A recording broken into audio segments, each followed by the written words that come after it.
In 2011, Traxxas brought out the XO-1, an RC car that could do 100 miles an hour, ready to run. Now you might be wondering why I'm talking about Traxxas when I've got an Arrma. The thumbnail and title might give it away, but in 2019, Arrma came out with two on-road supercars basically. The Infraction, a 1/7 scale that took some design ideas from the Hoonah truck, and then a roller, which is what I've got in here, which was the Limitless, which looks like a bit of a mix between an F1 car and an Indy car. The Infraction out the box would do over 80 mile an hour, and I think I've seen some people get over 90. Did I get over 90 with a stock one?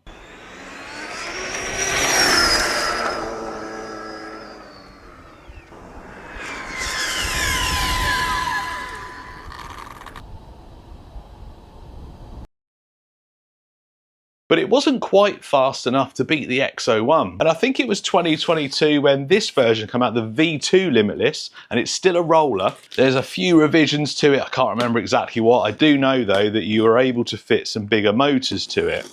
I think it probably tells you some of the differences on the box. We'll have a look at that in a minute. Now, it's always puzzled me why Arrma have not yet made a ready-to-run Limitless. And that is the purpose of this video. If they did make a ready-to-run Limitless, would it be the world's fastest ready-to-run RC car? And finally, after 13 years, would Traxxas be knocked off the top spot? And would they have to stop saying the fastest name in radio control? Right, what's new on here? So motor mount and motor position. So yeah, you can get bigger motors. So all this has changed. New easy access electronics module and waterproof receiver module. GP5 gears. Comes with a clear body now. It didn't come with a clear body before. It came with a painted one. And they've changed the gearing. The old one came with a 34 tooth spool. The new one comes with a 39. The Infraction didn't have a centre spool, it had a centre diff. And it had a bigger gear on there, so with the speed gearing, that 80, 90 mile an hour was on its limit. But the smaller 34 tooth spool with the speed pinion would have the potential to go faster than that. So this new gearing, I wonder if they've changed the diffs. This new gearing may scupper my plans. So this is what you get in the box. You get this really nice looking roller. Comes with a clear body. You got all the decals here. Comes with stickers that you can put over the window, but also has masks if you want to keep the windows clear. And I think, well, I think we'll smoke them out, but I think I'm going to keep them clear. There's your new spool. The reason I think they've changed it, they've extended it out here, is because the original one, because I think the motor position was a little bit different, but it had a really long rear drive shaft and it used to vibrate like crazy. Some bits here that go on the rear diffuser and some body posts for some other stuff, aerial tube, and some shims for a bit of diff tuning. I'm not doing any tuning out of the box. The only thing I'm doing is painting the body and then putting some electronics in it. And to make sure this is a completely fair test, I've got the stock Infraction electronics. I'm using a different transmitter and a different servo. A servo and transmitter are not going to make this thing any faster. So I decided to try a different technique when painting this. Now I've seen people do this to make like really cool patterns across like the whole body, using washing up liquid, letting it run over the body and then painting and washing it off, then doing it again, then painting. On this one, I wanted to see if I could get it to run down the body, giving the effect of like the paint being pushed over it due to the speed and stuff. I mean, it didn't come out perfect, but it doesn't look bad, does it? Well, I mean, I don't think it looks that bad. Not exactly as I wanted it to look, but let's call it unique. Anyway, regardless of how the paint come out and how good or bad it looks, I've made a massive mistake. So as I've shown you, this is the V2.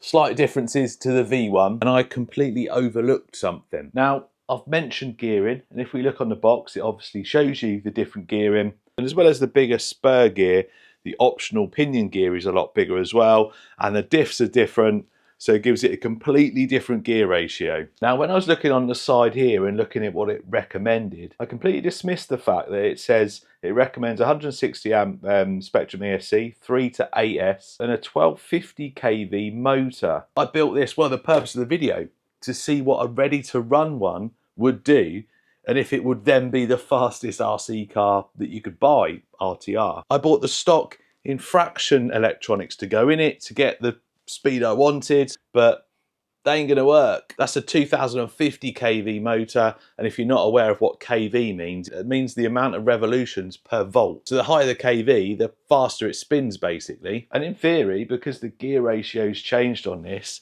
it would go way faster than a V1 with them electronics. But there's this thing called, well, physics, and doesn't quite work like that. There is no way that the infraction electronics in this, the way it's geared, would get the, well, desired results. I mean, you probably could by gearing it right down, but I want to keep it completely stock. I don't want to change too much because then it kind of ruins the point of this video. I did realise my error about a week and a half before Rossa. So I ordered the parts from Jenny's RC, who I order from all the time, and they're really quick at shipping. However, customs had different ideas and it ended up stuck at the airport for a long time, and it arrived a week after Rossa. So completely messed up the whole video. We'll save the video, don't worry. Dusted the V1 off. The stock infraction electronics I bought, I put in this 2050 kV motor, stock speed gearing, and I took it to Rossa to see if I could prove that theory with a V1. And this is what happened. Right, it is time. Let's see what this can do.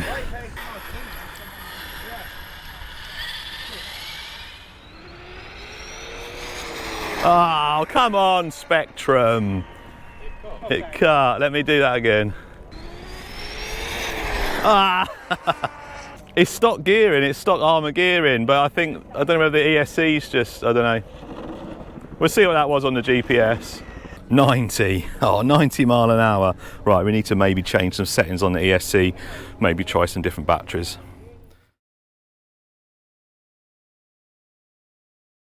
Gonna predict it's gonna cut just as it gets to me or before.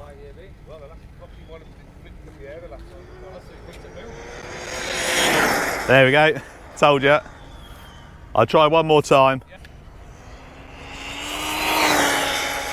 Warm the lipos up.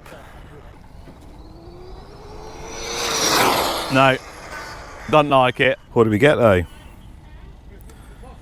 Oh, 97, so close. Different batteries, changing settings on the ESC. I think that's all we're gonna get. So as you can see, we didn't quite get it. 97, it just kept cutting out. So that leaves me with no choice. I'm not ending this video yet. I'm not ending it. You're going back on the shelf. Now we've got all this, we're gonna fit that. Although you can't get that motor anymore that they recommend, but I've got an 1100 kV. This is out of an Outcast 8S. Have got the correct ESC though. It's 100 kV less than what they say. As long as we can get over 100 mile an hour with it, even if it's 100.5 or something, we can accept that they could make a ready to run that would beat an XO-1 easily. The only problem I've got is finding somewhere to run it. That's the reason I wanted to take it to Rossa, so I had like a full runway to run it on. The other problem is,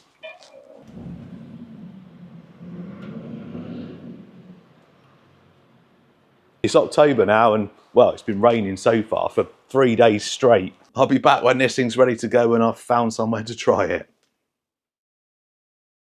I bet some of you already know what I'm going to say, don't you? Outcast 8S motor does not fit on the stock V2 mount. The PCD of the mounting holes is too big for that.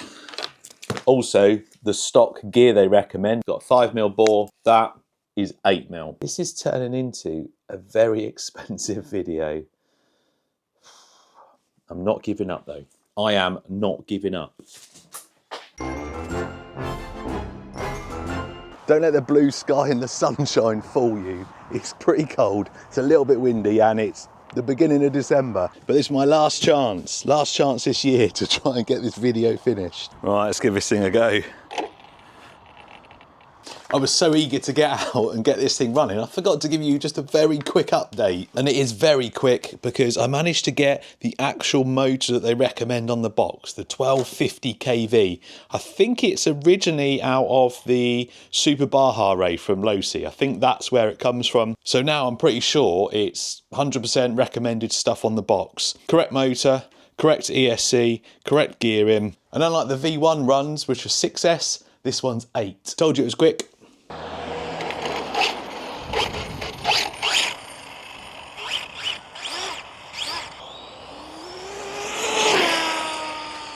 Oh, I went into...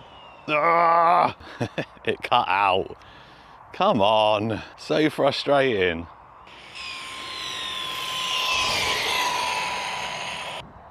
$95, right, we can do this, we can do it.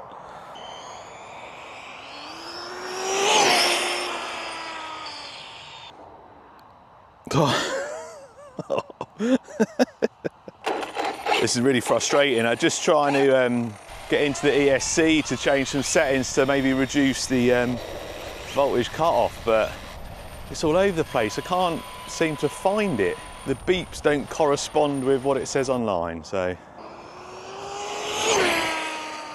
Ugh. Damn it, Arrma. Right, I found the settings. Now it looks like you can't disable it completely, so I've turned it down to the lowest setting. So LVC is now 3.2, but I don't know if that's going to help. And batteries are probably just too cold, dropping too much voltage.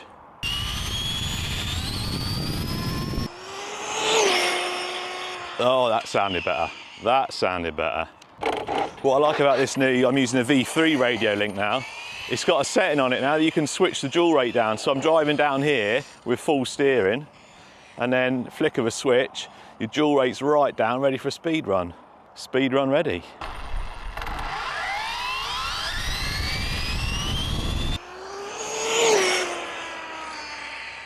Still cutting out, but I'm a little bit more confident this time. Yes, yes. Oh, thank God for that. The batteries must have a bit of heat. I was just going up and down getting a few onboard shots. I got 107. Now I've got the camera out, it probably won't do it, but 107 is a good speed. It's well over that 100th threshold, isn't it? Yeah, it's going a bit better now. Still cutting out though, still cutting out right on the top end. Single figure temperatures, so nice warm day. Maybe a bit of tweaking with the gearing. And that is a 100-mile-an-hour ready to run. There you go, 107 on the dot. Don't go anywhere just yet, I got a little curveball.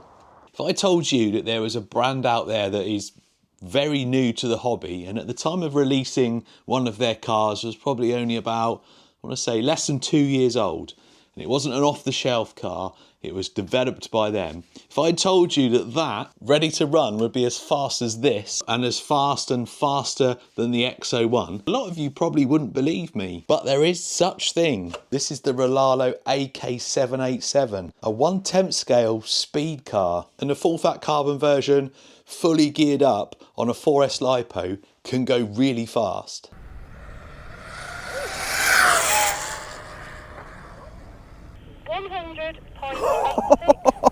100 mile an hour first run. Yeah, congrats.